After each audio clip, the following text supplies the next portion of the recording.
everyone. Thank you for joining us. Welcome to our deep dive virtual webinar with Kokanee Elementary School. I hope some of you caught a glimpse and a listen to Kokanee's warm school community welcome just in action in their student doc project. In today's virtual visit, Kokanee will be sharing an in-depth look at PBIS and MTSS at their school. At the Herring Center for Inclusive Education at the University of Washington, we continue to be thrilled to partner with OSPI and our exemplary demonstration schools. We took the feedback from our introductory webinars, where attendees repeatedly mentioned that they wanted to hear more about some of the specific inclusionary practices demonstration sites discussed utilizing in their schools. So we're here today to do just that, take a deep dive into PBIS and MTSS from one of our demonstration sites from our second cohort, Kokanee Elementary School in the North Shore School District. Joining us today are inclusion specialists from the Herring Center for Inclusive Education. My name is Lissa Dickinson, and I'll be walking us through the webinar. Dr. Cassie Martin and Naomi Fair are also joining us today. And our project coordinator, Molly Lyman, is also here in case you experience any technological issues. Before we dive in, let's make sure we have everything ready to get started.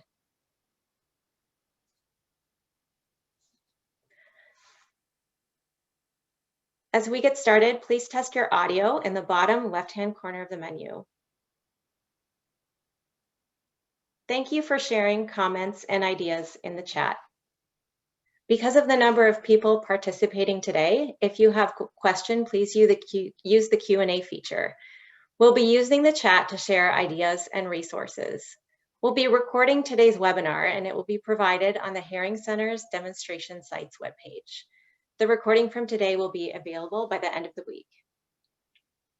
As we go through the webinar, please keep this webinar etiquette in mind. We encourage a growth mindset where you're open to thinking about new ideas and willing to push yourself to grow. Thank you for joining us today, for being present, positive, and engaged. Let's practice the chat. Please take a minute to share what impact you hope today's webinar will have on your school's inclusionary practices. We'll be able to reference this information later, and it will be useful for us in future planning. A friendly reminder that if you have questions, we'll be doing our best to monitor and respond in the Q&A on the bottom of your screens.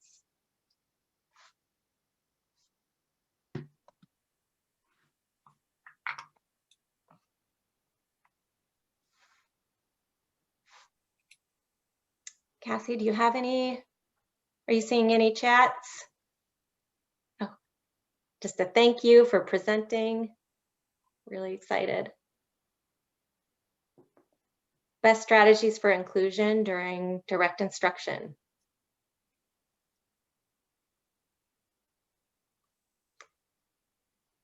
Okay. To start, here's a little background information about the Demonstration Sites project. In the fall of 2019, OSPI launched the Inclusionary Practices Professional Development Project. The Herring Center partnered with OSPI to coordinate and lead this part of the larger statewide project, creating model demonstration sites that highlight inclusionary practices across Washington state. The Demonstration Sites project was developed to provide educators from around the state with opportunity to observe inclusionary practices in action, meet with school teams, collect artifacts that aid in systems change, and learn about how to implement inclusionary practices in different school contexts. Our demonstration sites highlight the diversity in our state. They include urban schools, rural schools, and schools in some of our largest and smallest districts across Washington.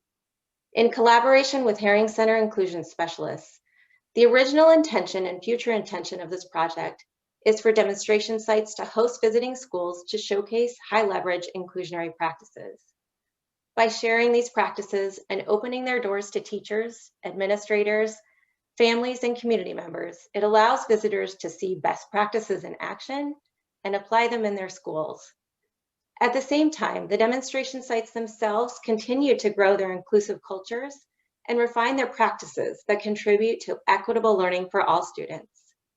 Clearly, right now, we have some constraints around literally opening our doors, but have been doing our best to pivot to continue to provide transformational learning using virtual platforms. And this is how you'll hear today about Kokanee's deep dive into PBIS and MTSS. There are some founding principles that drive our model demonstration sites work. To start, in every school, there are things that are working well. In education, we have the tendency to examine the problems associated with our practices, instead of examining what's working well, why it's working well, and how we can use that information to make things better. This asset-based approach is a productive way for schools to leverage their strengths to become more inclusive. Also, inclusion is not a special education initiative, but is a cultural shift in philosophy and practice. If we simply change the way we deliver special education services without considering the culture of the school or how all students engage in teaching and learning, we'll never make the changes we need to truly impact student learning. Through the course of our webinars and by way of scheduling virtual visits, districts, schools, and communities can learn more about what steps are taken to make these shifts to a more inclusive school. In December, Kokanee shared their journey towards becoming a more inclusive school for all students. Their journey has evolved and continues to evolve over the course of the past few years, and has involved engaging in several high-stakes inclusionary practices. We're excited for Kokanee to highlight one of these inclusive practices today. Today, Kokanee Elementary School is providing a deep dive and in-depth look at PBIS and MTSS. Before we pass it over to Kokanee, we'll start with some polling to see who's joining us today.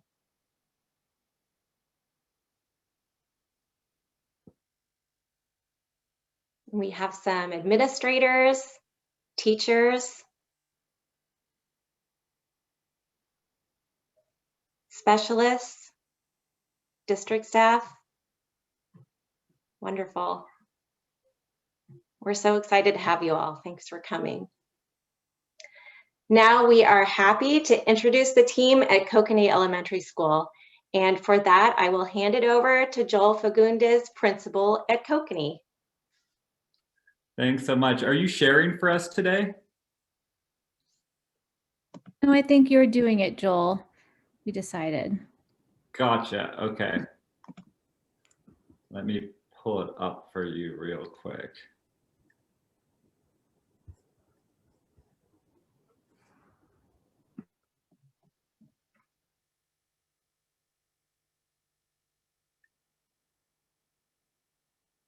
Sorry about that.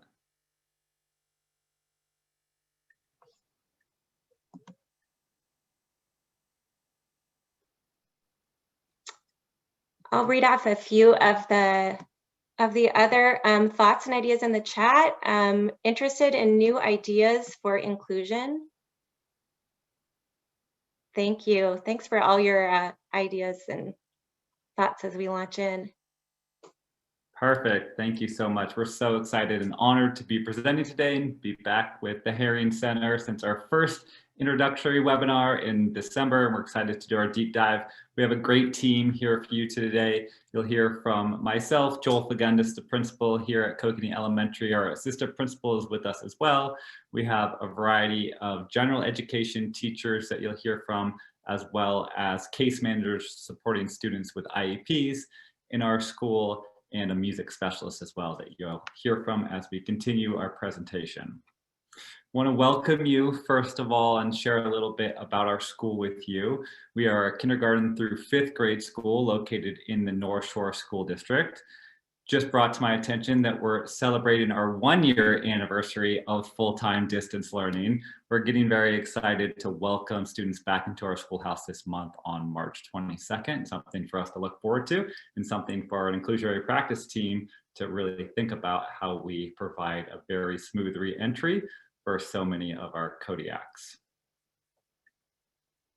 Wanted to share with you a little bit around our numbers so you can see the breakdown of our school in terms of our enrollment, gender, race, ethnicity, and special populations. One of the things we're really focused on at Kokanee is our inclusionary practices and making sure that every student is seen as a valued member of our school community who has lots to contribute. And you'll see that throughout our presentation today. We're going to start by handing off our presentation to our assistant principal, Isis Tirado, to share a little bit about what it would look like if you were actually visiting our school with us today. Awesome. Thank you, Joel. So as Joel mentioned, we have 680 students. We wanted to share a picture of Kokanee students at one of their last whole school assemblies. And later in the presentation, you will see one of our in-person Pod Praise assemblies, which is what we have pictured here, as well as how we currently run our assemblies with the move to remote learning. If you were doing this visit in person, Oh, I'm sorry about that. Let me get it back up for you.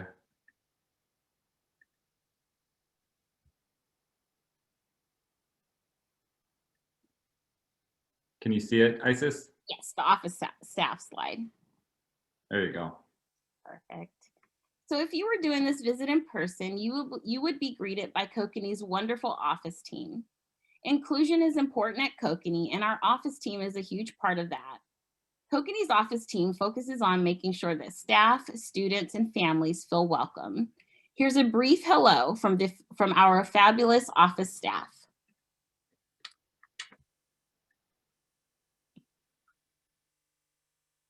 Hi, I'm Pamela, school assistant. Hi, I'm Gail Wingander, attendance secretary. Hi, I'm Peggy Aguilar, secretary registrar. I'm Karen Johns, office manager. I'm Jenny Unruh, school assistant. Hi, I'm Mindy Jensen, school assistant. I'm Michelle Song, school nurse. Welcome to Kokanee. Go Kodiak! All right. So up next, Joel will discuss why we continue to focus on inclusionary practices at Kokanee. Thank you so much, Isis. We start everything we do with our mission statement, and something our staff worked very hard on to rebrand our mission statement to ensure it was encompassing the inclusionary work and practices that we wanted to come off the page. First and foremost, we know that we need to have a very close-knit partnership with our families to provide that safe and inclusive environment. And then we also know that we need to ensure that we're challenging each and every student who walks through our doors. One of the quotes that I've been sharing with our school community and teaching team is around serving all students. A lot of mission statements include all in them, and I think this quote is really, really important because it is talking specifically about who the students are that we're talking about. And it is our goal to truly design learning experiences that embrace the brilliance and lived experiences of each and every Kodiak who walk through our door. So we are working as a team to get better every day, and we're learning all along the way. Today, we're really going to highlight our MTSS and PBIS practices. So MTSS is our multi-tiered system of supports, and that's really all it is a system of supports to ensure that all students are included and successful. We're really going to focus in today on the PBIS side of MTSS, which is our behavior support system.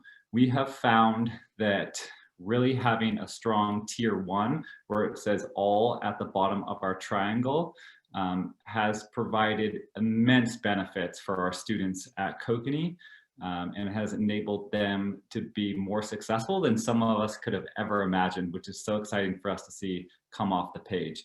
PBIS is very closely tied to RTI, which is our academic system. So we'll touch base on that as well, but we're excited to share data around how the practices that we've implemented at Kokanee have moved the vast majority of our students down to the bottom of the triangle till all, and that all kids truly get every single tier 1 system that we have in place, both behaviorally and academically. And our sum is really truly just some of our students, and the few is really just a few of our students who need that extra level of support.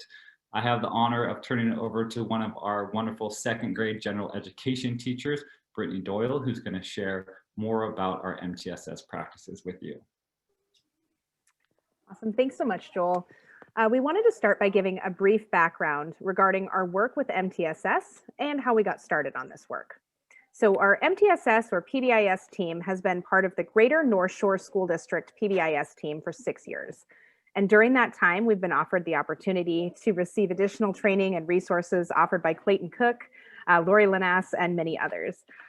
North Shore School District took a cohort approach to ensuring that all schools within the district have been trained in this work. And we were fortunate enough to be part of those initial groups. We began to build up our tier 1 that Joel was talking about. Those tier 1 supports we started on right away. Our focus was on coaching and teaching students and staff to promote positive behavior outcomes for our students. During this time, we also took a belief survey, which we will talk about in just a moment, which is where we realized that our staff was aligned with beginning this important work. And it was with this realization that we got to work training, equipping, and mentoring students and staff through this journey. Next, I'd like to introduce Jeannie, one of our very talented music teachers, and she will be sharing some additional information about the belief survey. Thank you, Brittany. So here are 2 statements from our Kokanee Belief Survey that I would like for us to reflect on. The mission of the school should be to teach both academic and social emotional skills that lead to success in life. And secondly, it is my professional duty to build positive relationships with all of my students, even with those who challenged me. You probably had a feeling right away about whether you agreed with these statements or not, but I can tell you that 100% of the Kokanee staff who was surveyed agreed with both of these statements. Now, why is that important? These 2 statements, as well as the other statements shown here on our next slide, were our foundation for building our new mission and our new vision as a school. With such high agreement rates among our staff, we knew that we were aligned and we were ready to begin this work of shifting to more inclusive practices. If you're interested, the entire belief survey is available to you in the resources section of our presentation. Next, I'd like to introduce Colleen, who was one of our fabulous 4th grade teachers, to speak more about how we wanted to show up for our students. Thanks, Jeannie. So after we did our belief survey, we then worked together as a staff to decide how we wanted to show up for our students, what we wanted it to look like, what we wanted to sound like, what would we say, what would we do. And then we came up with this whole list of moves, if you will, about how we're going to pull that off the page. And so you can read the whole list for yourself. I'll just pull out some highlights. That all children are innately good, and what we are going to do values all students. All kids can learn. Mistakes are opportunities for growth, and focusing in on the growth mindset. So on the next slide, you'll be able to see there's our triangle again. And we set out to make goals for our tier 1 to make sure all of our kids will get down to that bottom green level. And you'll learn more about how we implement each of these goals as we move through the presentation. But so we started with maintaining a school-wide expectations, our Kodiak code, which you'll hear more about, our teaching behaviors and all areas of the school. So we created a matrix so that everybody would be on the same page, celebrating and teaching character traits, implementing systems and supports for students who need more, and modeling and encouraging a growth mindset. So on the next slide, you'll see that we did a deep dive into studying the growth mindset and working with the materials from Carol Dweck, and really focused with the power of yet. So praising the process that the kids go through and their effort and their energies and their focus and their perseverance and their growth and improvement rather than right or wrong. And there's only one way to do things is kind of an outdated thought. So there's more than one way to do things. Celebrate mistakes. And we started our journey with this video, which we will post in the resources at the end if you are interested. So we post growth mindset posters around the school, and it really helps us with an inclusion focus, as everyone can make growth, everyone can put in efforts, even if you don't necessarily get the right answer. So this is an example of one of the posters that we hang up around the school to encourage that growth mindset rather than a fixed mindset. And up next is our fabulous Sally Bryan, who is a 4th, 5th grade teacher in our sensory program. Thanks, Colleen. So this slide shows our school-wide expectations, what we call our Kodiak Code, which is show respect, make good choices, solve problems. We introduce these expectations at a welcome assembly on the first day of school every year, and we teach the hand signals that coincide with these expectations. We review the Kodiak Code in our classes. We have this poster visible throughout our school, and we share what each expectation looks like and sounds like in all areas of our school. Since this is common language among staff and students, staff utilize this language when explaining expectations in detail or when providing behavior-specific praise to students, such as, "I see you are working together to solve this problem. Great job." We also embed and use it as prompts and attention getters in the classroom.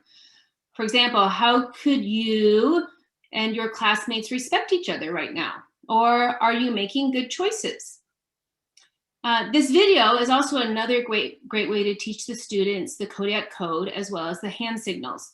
The video goes through each of the 3 expectations and gives the students an opportunity to learn and practice the hand signals.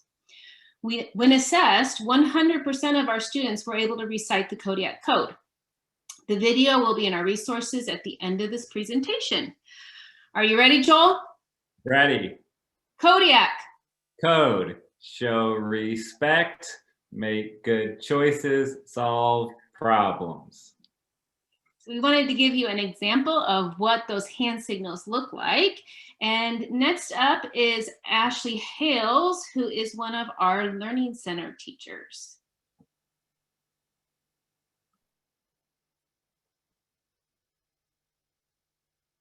Sorry about that. So in addition to our Kodiak Code, we also developed a set of specific character traits to focus on how to help promote positive behavior expectations.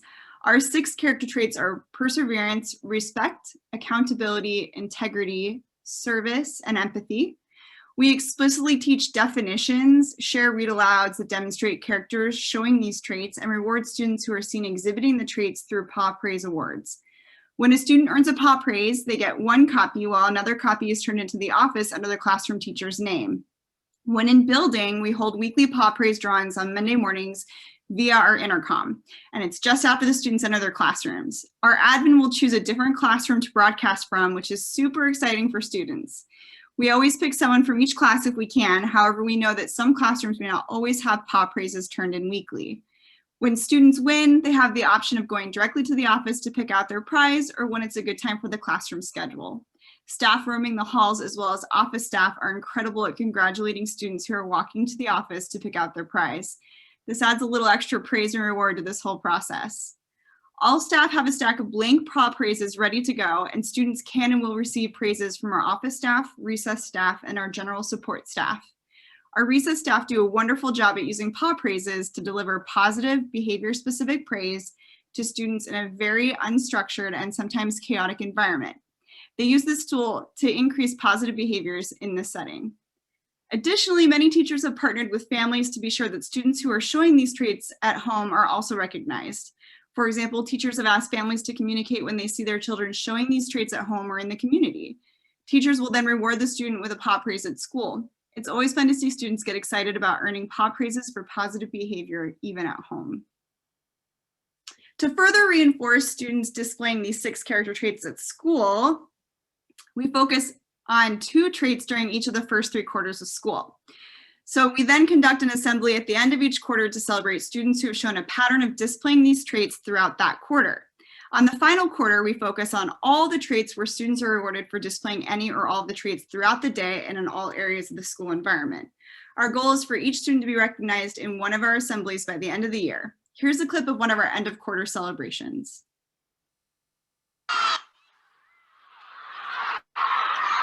Miss Richard is clamoring for perseverance.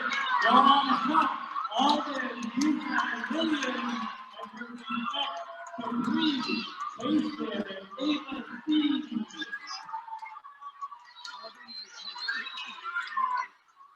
Well, Miss Lee's classroom, you're going to have to see your name for perseverance. The theme and your respect Wyatt, you get to go up to the front and keep it Wyatt. As you can see, there's a lot of cheering. It's really fun. Kids love coming up and being recognized. It's an awesome incentive, again, for showing and displaying those behaviors. So during remote learning, we have created a Paw Praise system online. We created a digital Paw Praise PDF that we email to students via Schoology or their district email. Then from those students who have earned a Paw Praise, classroom teachers will choose one student from their class to receive the weekly Paw Praise reward for their classroom. This is announced during our weekly assemblies on Wednesdays, hosted by our principal and vice principal with special guests. Additionally, we continue to focus on 2 traits for each of the first 3 quarters while focusing on all the traits during the final quarter. We have just moved to our end of quarter celebrations online. So here's a clip of what they look like now. Up to our 2nd grade students. From Ms. Doyle's classroom, our winner is Doriti. From Ms. Richards' classroom, Chasine. From Ms. Leininger's room, Sachi. From Ms. Costanova's classroom, our winner is Mark. And from Ms. Liberd's classroom, the winner is Bennett. Moving on. What you don't see in this video are all the smiling faces of all of our students who are eagerly watching and listening for their names to be called. So now I'm going to pass it on to Jeannie, our music specialist, to tell us more about how we communicate and teach expected behaviors at Kokanee. Thank you, Ashley. In order to support an increase in positive behavior, our MTSS team created a behavior matrix. It's a document that states expected behaviors in many areas within our school setting, as well as on the bus, at home, and in our school community. As you can see, we've embedded expectations into our Kodiak code: show respect, make good choices, and solve problems. We also highlight common language, such as lines, talking about how to walk within a hallway, and STEP, which are steps to problem solve. We developed this document so that all staff, families, and students were on the same page in terms of behavior expectations, and so that we can all use the same language. We inform families of these expectations by including this document in our Kokanee Elementary Handbook, which is sent home at the beginning of the school year. A copy of the matrix, as well as our Kokanee Handbook, will be linked in the resources as well. Again, knowing that we needed to continue to share common language and behavioral expectations as a school during online learning, we adapted our behavior matrix into an online version as seen here on our next slide. This behavior matrix has been tailored to fit the needs of online learning. As you can see, we have developed expectations for use of technology, independent work times, academic Zooms, movement breaks, and so much more. We even created a column for home and community expectations that includes language about using masks and social distancing. Now I'm going to hand it back to Sally, who's going to talk about the STEP process. Thanks, Jeannie. All right, so as noted on our behavior matrices, we teach our students to solve problems by using the STEP process. We pulled this process from our Tier 1 social skills curriculum, 2nd STEP. Every grade level teacher, as well as our counselor, teaches the 2nd STEP curriculum, and every year this problem solving process is reviewed and practiced.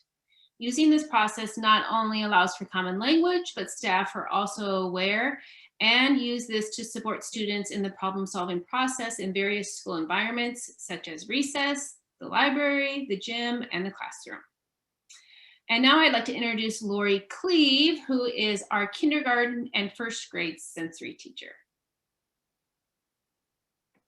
To take our behavior matrix a step further and to make it more student friendly, our MTSS team developed a PowerPoint for all of the teachers to share at the start of the school year and also to review after breaks throughout the school year. The slides review the Kodiak code, the character traits, and then expected behaviors in various school environments.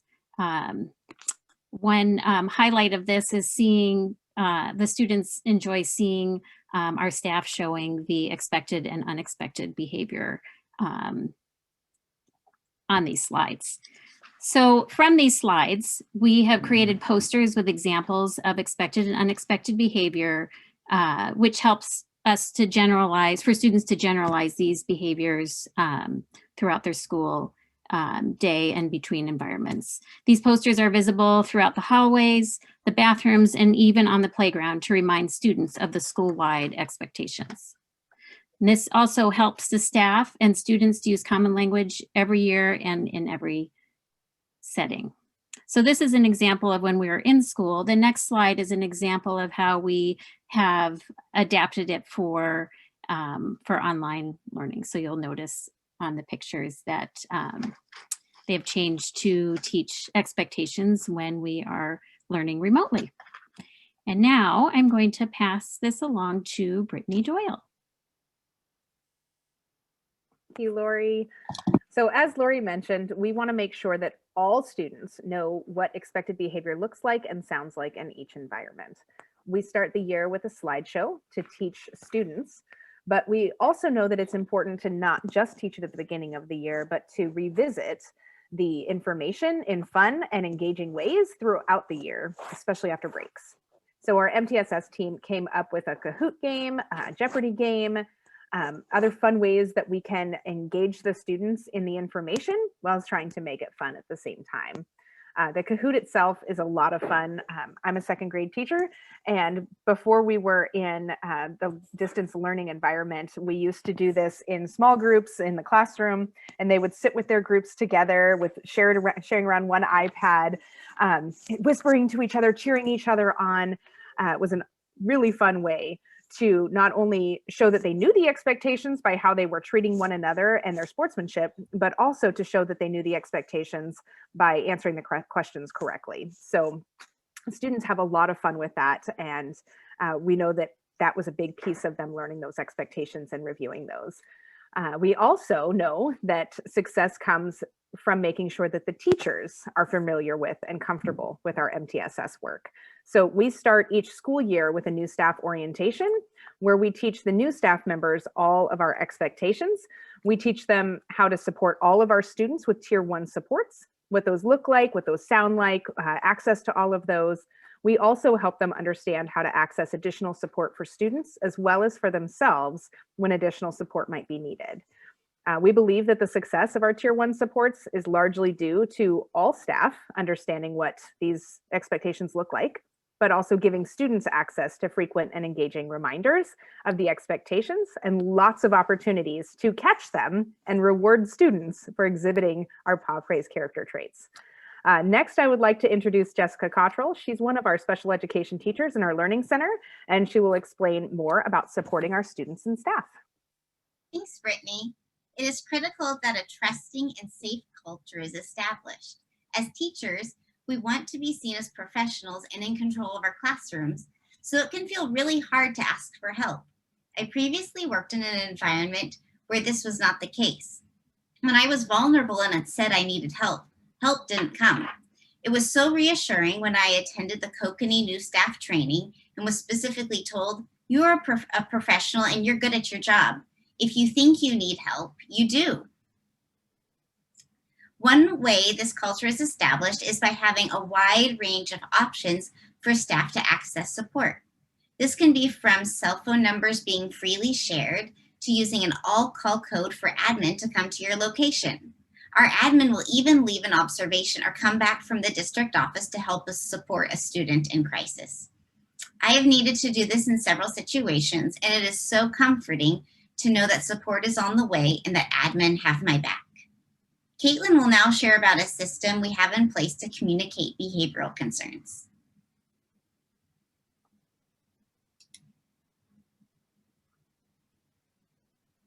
Sorry about that. I had myself on mute. Thanks, Jessica. A key tool to help making sure that teachers feel supported and that teachers are able to get support quickly at our school is the office behavioral assistance form, or just our office referral form. And this is really a tool for quick communication between teachers and our administrators and help us better respond to and track unexpected behaviors or just behaviors or situations that teachers need a little bit more support in supporting their students. This form lets teachers tell admin about unexpected behaviors really quickly that they need help with. It's a tool for communication and not for student discipline. Using this tool, we can let admin know at the end of the day or anytime throughout the day something that we need support with. It lets us tell the who, what, where, when, how, and why of the situation really efficiently. It's also really helpful in being able to communicate to administration the type of support that we need. So what I really appreciate with this form is my ability to let our admin know that I just need some time to meet with the student separately, or the student might need some time to think or meet with another student or another staff throughout the school. But a really key part of this form is the option to request time for restoration. And so being able to request as a teacher support covering my class or support finding time when I can meet with a student to repair and focus on my relationship with that student, or to help my student repair and focus on relationships elsewhere throughout the school, whether that be with other students or other staff throughout our community. And I'm going to pass it back to Joel, who is going to share a little bit more about the follow-up process for these forms and how restorative justice has played a part in supporting students at Kokanee. Thanks so much, Caitlin. We want to share with you really quickly around restorative justice. We found that this is really impactful for not only our students, but also their families. This is something that we share at our curriculum nights every year in terms of how we want to have every opportunity at our school be a learning experience for our students. So anytime a student needs assistance, we want to take them through a restorative justice process to allow them time to reflect. So the questions we work with students on were around what expectation was not followed. Those expectations come directly from our Kodiak Code, and we are very confident that all of our students know and understand our expectations through our teaching. Then what harm their actions have caused, how they'll repair the harm, and then next time, what they will do. We have found this reflective restorative justice process to be highly impactful in terms of students who receive an office referral not receiving another office referral in the future. We have some exciting data to share with you around that towards the end of our presentation, but this is something that we feel like has been instrumental. It's also a form that does not need to be used in the office setting. So all of our staff members have access to this form as well. So it's something that can pull students aside when they have the opportunity to have them reflect on a behavior, think about the situation and how they will change next time to ensure that they are meeting our school-wide expectations. So we found this to be very impactful in our inclusionary practices in order to have students remain inside the classroom so they can have access to the core content. I'm going to turn it back over to Ashley here to continue talking about some of our Tier 2 and Tier 3 interventions. Yeah, so we've mainly been talking about today within a Tier 1 framework, but in order to meet the needs of all students, we've created additional systems that tie into our Kodiak Code and Paw Praise character traits within Tier 2 and Tier 3. So for example, for students who have been identified for Tier 2 interventions and who need a bit more behavioral support, access to attention, or more frequent teacher feedback, we use a check-in and check-out system. This check-in and check-out system specifically relates to our Kodiak Code, in which students earn points for displaying the code throughout their day. We then attach extrinsic reinforcement to the system. When students meet their goal, they will typically earn something of high interest or value specific to them. Additionally, students are connected with a staff member who help the students set up a personal goal for the day and debriefs with them at the end of the day. At Kokanee, our wonderful specialists have taken on this task and support our students on this Tier 2 system. Since this is a common Tier 2 intervention at Kokanee and many staff members are involved in the implementation, we've created a PowerPoint to increase fidelity of implementation and consistency across staff. This PowerPoint reviews outcomes of check-in and a checkout system, directions for implementation, and how to accurately score student behavior based on prompting and redirections. Additionally, we also, I will now be passing it off to Jeannie and Caitlin. Thank you, Ashley. We are now going to talk a little bit about our mentoring program, which is one of our Tier 2 supports for students who just need a little bit of extra help, be that academically or socially. Any student from our school can be nominated to the program and matched with any member of the Kokanee staff. And so how this works is we have one teacher who manages the program. And at the beginning of the year, teachers are able to nominate students whom they think would be good candidates for the mentor program. Teachers are also able to identify students throughout the school year as students' needs present or evolve throughout the year. Staff members have the opportunity to volunteer themselves to be a mentor with a particular student with whom they already have a relationship, or for any student who needs a mentor. One thing that's really special about our mentor program is that it really utilizes every single staff member. So our lunch lady is always excited to be one of our mentors as part of the program, which is really cool to see that depth of the program throughout our community. And students might also be supported by more than one mentor. Once mentors and mentees are matched, it's really up to them to individualize their relationship based on the student needs. So their relationship might include the daily check-in, check-out, and incentive charts like Ashley just shared. It could be supporting them with their academic works, or it could be a weekly game or time spent drawing or just talking to build their relationship further. Now you might be asking yourself, why is the mentoring program an inclusionary practice? Well, as Caitlin mentioned, this program fosters strong relationships between students and their mentors. And the mentors individualize the supports based on what our students need. Remember, this is not just academic supports. We have students in our program who are shy and need a positive role model to help them build confidence. We also have students who have experienced loss and who need another adult who they can rely on. So this program is just, it's vital for our students. And since the program is available to any student since the program is available to anyone in the school, our program creates space for everyone and meets students where they are. This, we can go to the next slide as well. The mentor program really allows us to individualize supports to better include students in our school community in the way that they need to feel included. And it also really helps us customize those Tier 2 and Tier 3 interventions for students, such as the check-in and check-out process.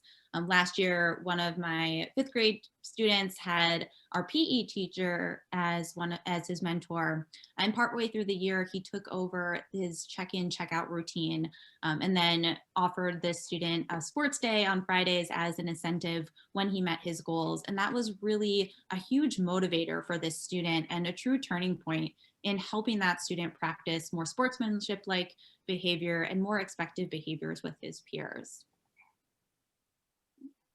Thank you, Caitlin. I have personally been a mentor in the program for 3 years, and I can personally speak to how we've transitioned this program from an in-person program to an online program. Before online, I would meet with my mentee once a week. I'd go to his classroom and I'd help with schoolwork. We would read together, play games, basically just kind of get some extra energy out.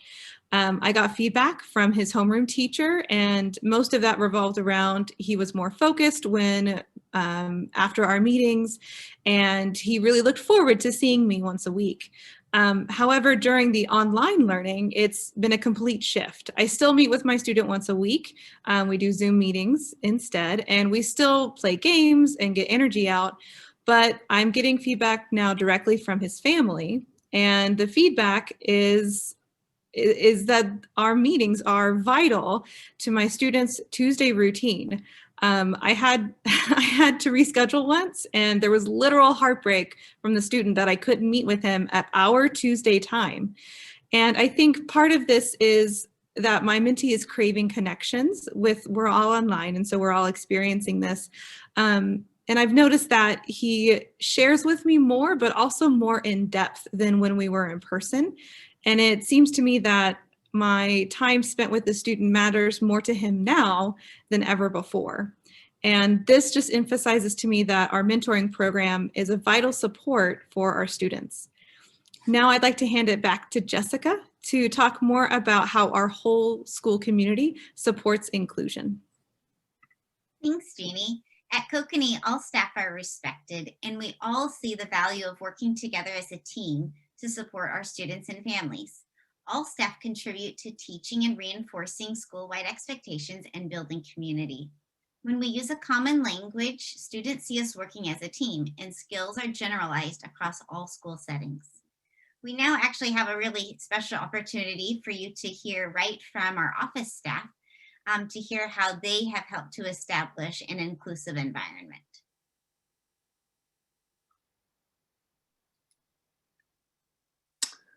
Sorry, for some reason I have an error on my computer screen for the video team. I'll go ahead and give it a try, Joel. Okay.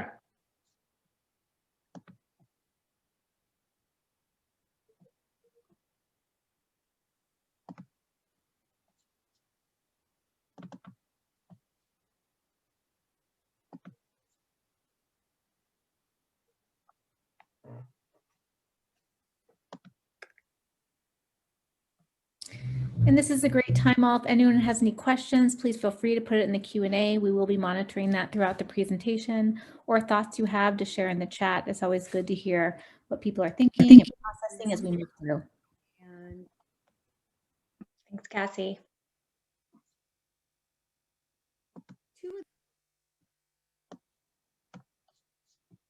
The things that we do here in the office, one of them is the jobs program. And we have children apply for jobs. We also tried to reach out to those kids who are a little bit more shy, perhaps, or, you know, new to Kokanee and just having a really hard time connecting. And we make them our tour guides and give them a sense of, you know, they belong to the school. This is their school. They take families around and show them and new students because they were new. So that's been really super successful in getting lots of kids involved in the school and feeling good about being here. Well, from the enrollment perspective, when we have a family come into the office, I feel that they are not just walking into a cold office, but a very warm and welcoming place where both Karen and I sit behind a counter, but we don't sit when we talk to the people. We get up and we go to the counter, we welcome them. We look right at the child in their eyeballs and say, welcome, and we try and make them feel already at home before they've already enrolled.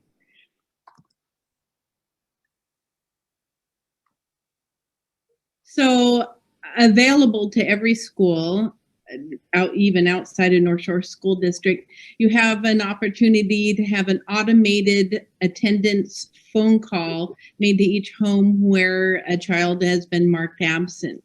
We choose to make the phone calls ourselves and speak directly with the parents so we get a sense of what's going on. And sometimes you get a much larger, deeper story of why a child is absent than just they're out sick or on vacation or something else might have happened. So it makes it, again, a more personal relationship. And I think that our parents are thankful for that. Thanks for sharing that video. As you can see, this is just one very, very brief little snippet from my conversation that Jeannie and I had with Peggy and Karen. So up next, we're also really fortunate to have an incredible recess team at Kokanee, and Pamela and Ginny, two of our amazing staff, live out inclusive practices every day on the playground through the ways that they communicate as a team and with staff, build relationships with students, and teach conflict resolution. Now we get to have a chance to hear also from them about some of these effective practices.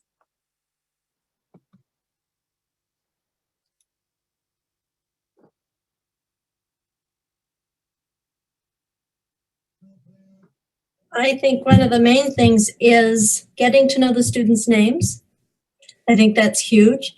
And for the team to be consistent with what our expectations are and trying to focus on making more positive interactions rather than corrective, being proactive on a lot of the behaviors. We are a pretty good recess team. I think we all kind of balance each other out, and we stick to the plan as far as like how we interact with students and how we support them and their individual needs, but also collectively. So that's been really helpful because I feel like we're always on the same page, and each one of the recess staff is always for the students, and we're always looking to, whether it be reconciliation in a moment or a teachable moment, however it would work out. I think we're always wanting to build on that as a team.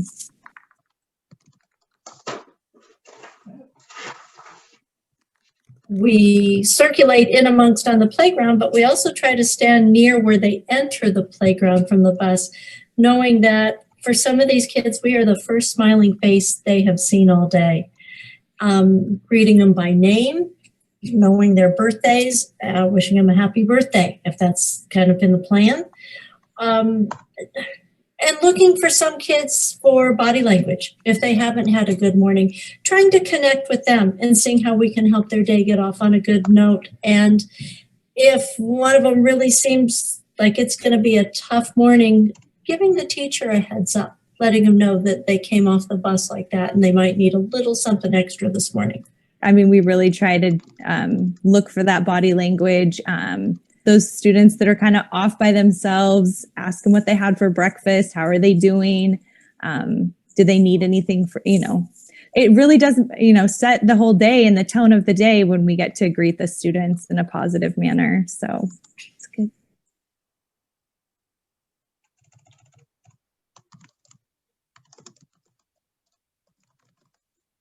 My favorite one is we had a student and he wanted to learn to juggle in 5th grade. So his teacher asked if he could earn some Pamela time. So towards the end of the day, if he earned it, he would call into the workroom using phone skills they were teaching him. And he would ask if I could come juggle with him. And so I taught him to juggle in no time at all. He was so ready to learn. And we would do that 3 or 4 times a week for quite a while. And he absolutely loved it. He joined Circus Arts, which is an after-school group, for about 6 weeks in the winter time. That was huge for him to join that, and even did our assembly that we end the session with. And he would take juggle balls out to recess. And it was so heartwarming for me to hear his peers say, look at that, he can juggle. So here's a kid who couldn't do a lot of other things that they did, but he just shined at this.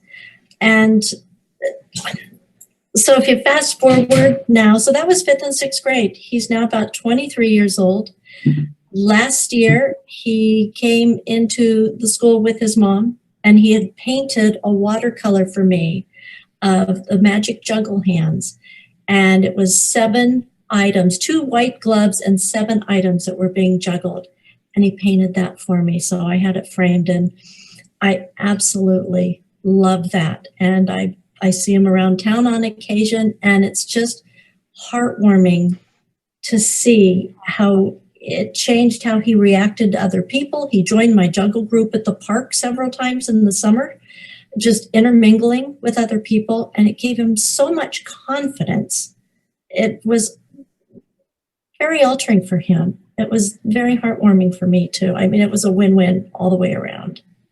And he still juggles, even the produce in the grocery store, which I do too. So. And so you can see just how wonderful it is for our students at Kokanee to be out on the playground with staff who really care about them and are there to support all of their individual needs. So now Isis will now share what we have learned along the way in our inclusive practices journey. Jessica.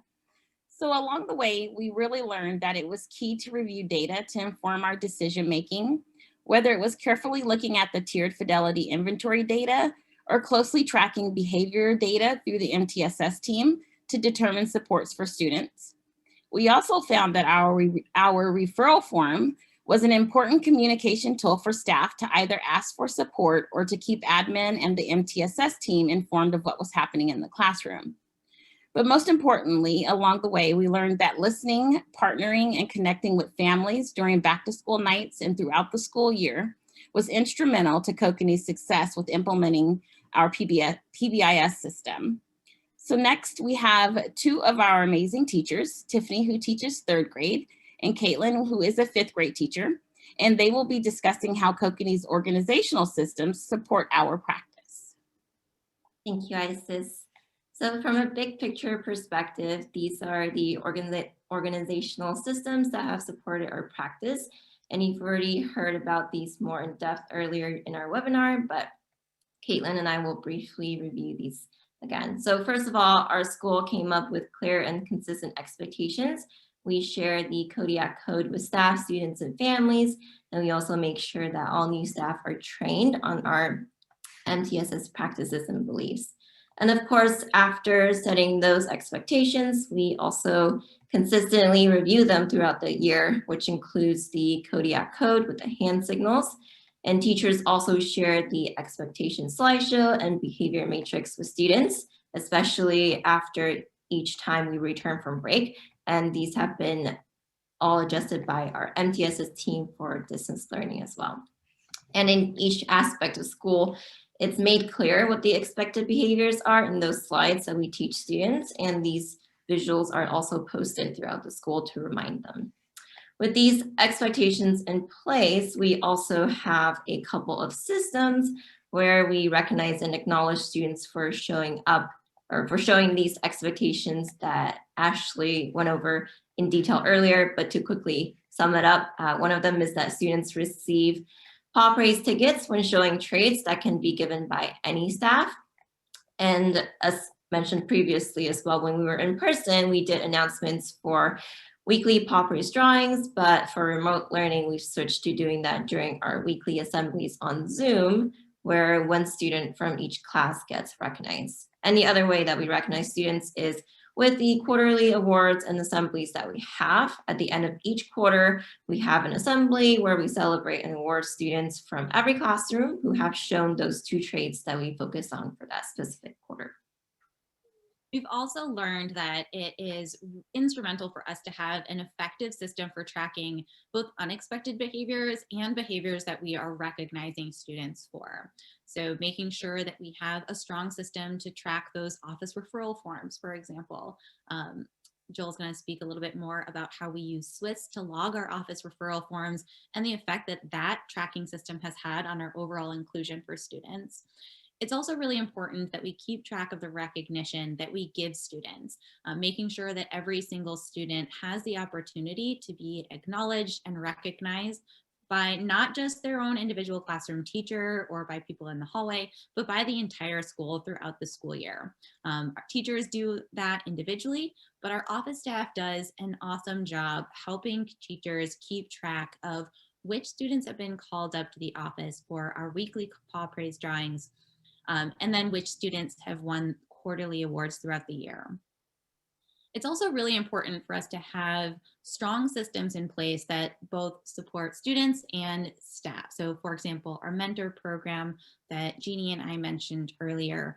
We also have a guidance team, which is a group of teachers that is sort of just almost like a peer support group in a way, where if we as teachers have challenges that we're facing in our classroom or at school, we're able to go to that group to bounce ideas around with and to hear their advice or their perspective on different interventions that we could try or different supports that we could provide to the student as next steps.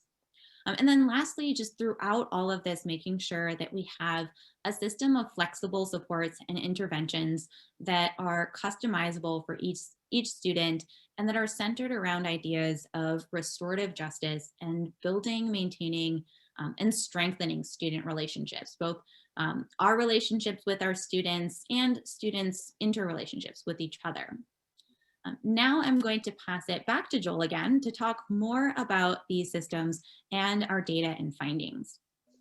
Thank you so much, Caitlin, Tiffany, and team. So proud of all of the work that you've been a part of during this journey at Kokanee. We want to take the opportunity to share some of our data with you here at the end. So as you heard mentioned before, we had a TFI walkthrough. TFI is a tiered fidelity inventory, and we were lucky enough to have Dr. Maggie Schultz come to our campus and interview staff members and also interview our students. So one thing we want to share with everyone attending today is that Kokanee was not an overnight success with our MTSS and PBIS practices. As you can see from our first TFI walkthrough that we did, we had staff members who did not know our school-wide expectations. We had students who did not know our expectations.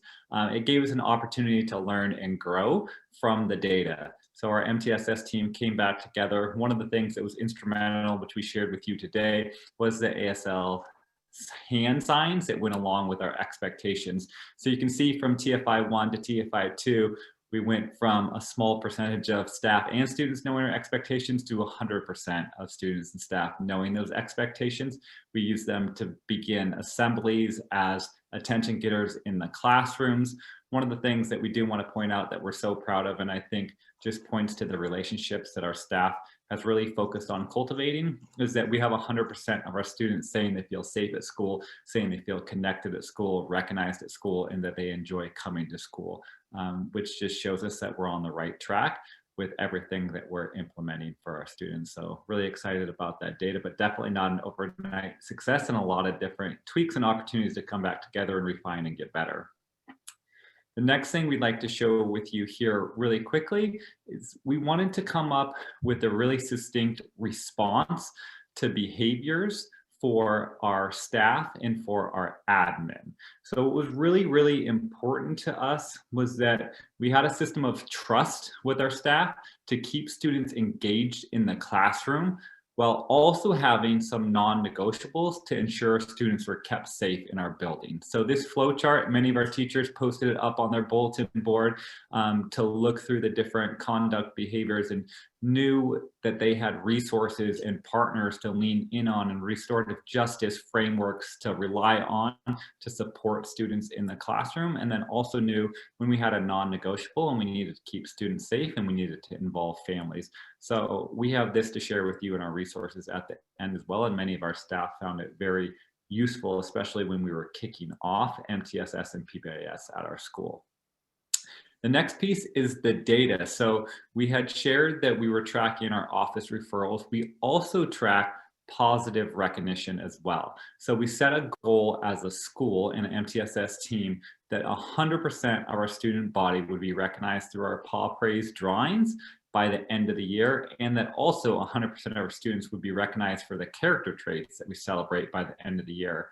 So we track these through the office, and the teachers actually get a highlighted list quarterly to show them which students still need a recognition opportunity for praise in front of the entire school. This was winter quarter data. So we usually get to our data really quick, and it's great. And we can acknowledge kids multiple times for their positive behaviors throughout the school day. One of the adjustments that we needed to make was to ensure that teachers had a copy of our Paw Praise tickets. So we made them carbon copy, because some students just keep them and they don't turn them on in. So then they don't have the opportunity to be recognized. Another adjustment that we made was that we needed to ensure that we were recognizing one student per classroom. We used to just do like a primary and intermediate, but one student per classroom gets the students really excited and allows you to get through a school of, at this time, we were almost 800 students to recognize everyone as well. So one of the other things we are tracking are those behavior office referrals. And what's really exciting about that, we use a system called SWIS, and it's our school-wide information system. Huge celebrations around tracking the data and the work that the team has done. 93% of our student body had 0 or 1 office referrals last year. And then of those students, 93 had 1. Only 51 of those students ended up having a second referral, which is really exciting and showing that the restorative justice process we're taking students through and allowing time to reflection is really paying off, and that our tier 1 really, we're teaching to all students, and it is working for the vast majority of our students, which is so neat to see. And then it allowed us to really take the system and structures and programs we have in place, like the mentor program you just heard, and it's really adaptable. It's mentor program is available to each and every student. So as soon as a student ended up with 3 office referrals, the MTSS team matched them up with a mentor to start working on specific behaviors and skills, and just really connect the student with the school and get them excited about school and have them feeling successful. So we're very excited to have so many of our staff members involved in that program, supporting so many of our students. We created a program training module around our mentor program to ensure that all staff members felt comfortable as a mentor and knew what they could do with students and how to connect with families as well. We adapted our specialist schedules, so our PE, music, and library teams had the opportunity to do check-in, check-out. So check-in, check-out didn't necessarily have to be a tier 2 or a special education piece. It could be for each and every student and any student in our school. And our specialists did an amazing job with that. So it was really cool to align our specialist schedule that way. We provided training through a system called IM4, which is intervention, matching, mapping, monitoring, and meeting, for a system of these interventions. And then that MTSS team worked really closely with staff to match interventions and with families to know that we'd use interventions that would be successful for the student. So those are some of the things that were definitely instrumental in the way that we track data, and then we're able to refine and make adjustments. So some of the takeaways the team wants to share with you today is common language is so powerful. Having school-wide expectation, character traits, and then aligning those with families and home really brings it off the page for kids and that connections, and it's been so exciting to see. The expectations are key. One of the things that we found was so fun is having the staff really model and demonstrate the expectations for kids for expected and unexpected behaviors. The kids love that. The posters are up all around the school. They know the expectations in every zone of our school, including their home and community as well. So that's been really neat and supported all of our students. Staff supporting students without involving administration has been huge and allowed students to remain in the classroom. I am so proud of our teachers and our teams and the way they support students. They always loop admin in, so we make sure that we're a team and connecting, but the way that they support students in the classroom is truly incredible, and they go above and beyond to ensure that all of our students are included in the Gen Ed classroom as much as truly possible. And then we know and we feel really good that kids are telling us that they feel safe and recognized at our school. So I'd say that's a key benchmark for any school. When you can have students being interviewed and saying that they feel connected, they feel safe, they have relationships, that's really what it's all about and what you're looking for. So the last thing we really want to share with you is that, of course, we are always on a continuous path of improvement. We are really working on linking our PBIS and RTI side of MTSS, but what's on our minds heavily right now is the return of students on March 22nd to our campus. So we're really thinking around this positive behavior intervention and support system, and how are we going to greet students at the door with our new safety protocols. That's something that every teacher does in our building. It'll look a little bit different, so that's something we'll be working on in the coming weeks around that. We've used 16 proactive classroom management strategies really effectively in the classroom. So now we're going to be doing that with social distancing. So thinking about what that looks like. Relationships are paramount, and we spent a lot of time focusing on relationships. So as students come back, we're going to focus on what we call EMR, establishing, maintaining, and repairing the relationships that we need to. And we have different strategies that we use for that as well. And then really the fidelity is important. The training modules that we've put together, we feel like have really supported staff in the fidelity of implementation, but we're always looking to get better and to refine those trainings and PowerPoints. You'll see a lot of those resources about how we train staff for Tier 1, Tier 2, and Tier 3. And then as I mentioned, just really closely teaming with what you heard around RTI is our guidance team. So really merging our guidance team and our PBIS team to create systems and structures that really support the whole child and that every student in our school has access to. So we want to thank you so much for attending our webinar this afternoon.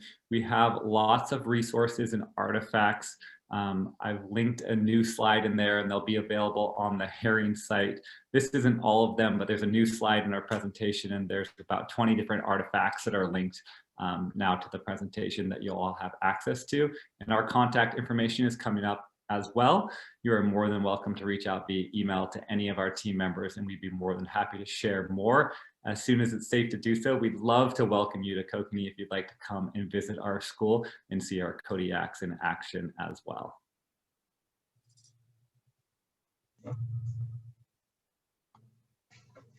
Thank you so much, Kokanee. A tremendous thank you to the Kokanee team for sharing an in-depth look at MTSS and PBIS systems at their school. Let's do a quick share in the chat. What are some systems, culture, and leadership practices you heard about today that support inclusive schools? And what are some initial steps you can take back to your school?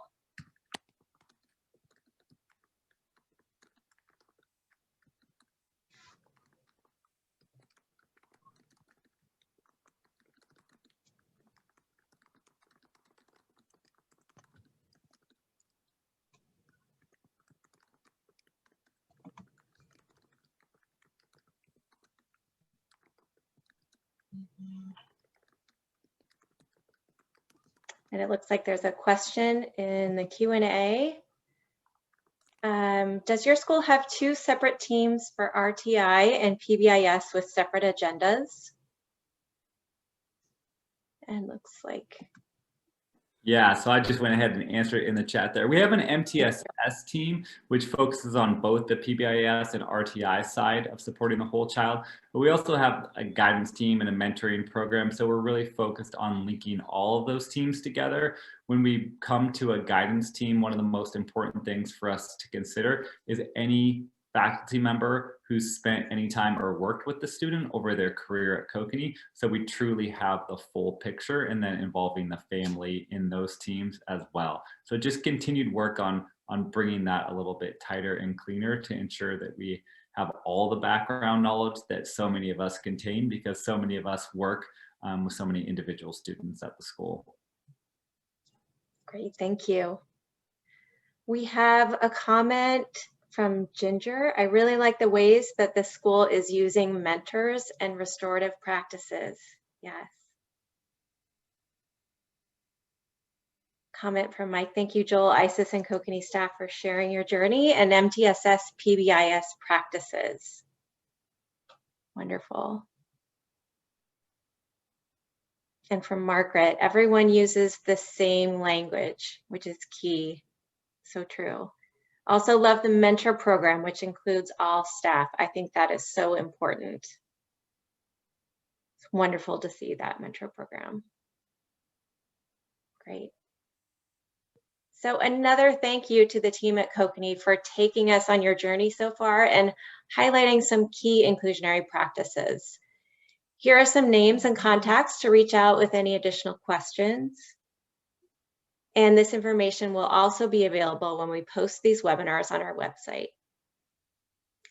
To learn more about the Demonstration Sites project and OSPI's Inclusionary Practices Professional Development Project, please visit these websites or feel free to email us at uw.demosites.uw.edu. Also visit our website where we will be posting a recording of this webinar, along with a folder with the resources and artifacts presented today. Let's find out where people are joining us from today. If you're able, please open a separate browser using the link above. And with this link, you should be able to click on the map to show us where you are joining from. Do your best to get your location as close as possible. And if you don't have access to a separate browser, or if your location is not represented on the map, place your location in the chat and we'll be happy to add it in later.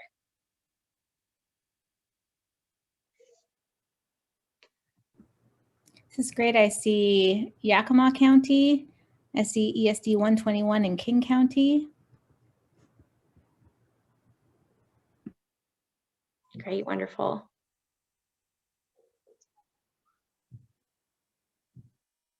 ISD 101, Cowlitz County.